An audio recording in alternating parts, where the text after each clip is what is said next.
In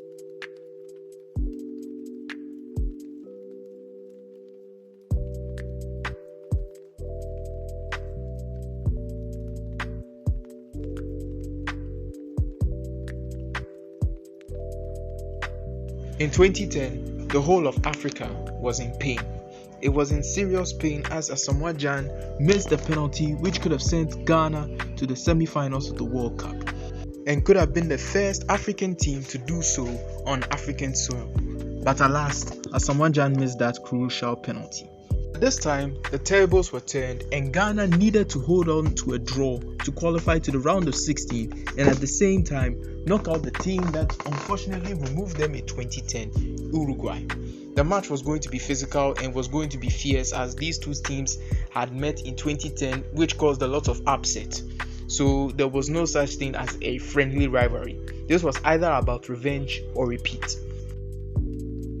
Only one surviving player, Andre Ayew, was part of the 2010 squad, was able to make it to the last team that went to 2010, and this time he went out for a mission to break Ghana's streak. In the first 30 minutes, Ghana got a penalty through Mohamed Kudus going through the goalkeeper, and the referee consulting VAR awarded Ghana a penalty after what was deemed at first an offside, but then after closer look, Andre Ayew was onside, resulting in that penalty. And all eyes were on Andre Ayew to correct the mistake of Asamoah Gyan. But what happened was that he also followed in the footsteps of Asamoah Gyan, this time with a weak run-up to miss a penalty which was close proximity, and all Ghanaians felt the flashbacks of 2010. And this time, Asamoah Gyan was not going to be the scapegoat this time. In fact, he was actually saved from his sins. But that was not the case, as Ghana needed to score that goal, otherwise Uruguay were just going to punish us because they had bossed the midfield throughout the whole game and they were looking into control. And also Ghana became the first nation to miss consecutive penalties against the same team during different tournaments, one in 2010 and the other in 2022. I think this whole revenge thing should serve as a reminder that if you are going to play a football match, don't think about revenge, otherwise it will come back to bite you hard. But Ghana conceded 2 goals 6 minutes apart in the 26th and 32nd minute to Aras Keita, who was assisted by Luis Suarez in both of those goals.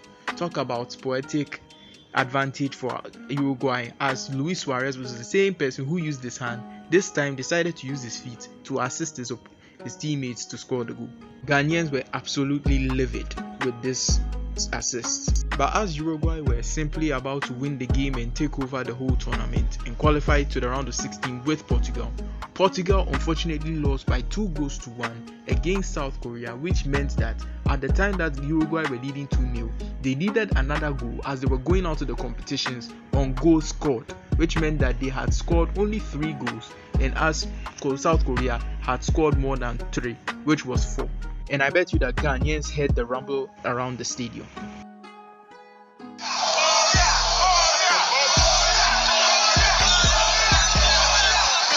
The final whistle had blown and Ghana lost to Uruguay, meaning that they were knocked out. But also Uruguay, unfortunately, failing to score that third and final goal meant that they were also following Ghana to the airport. You know they believe. No beat me.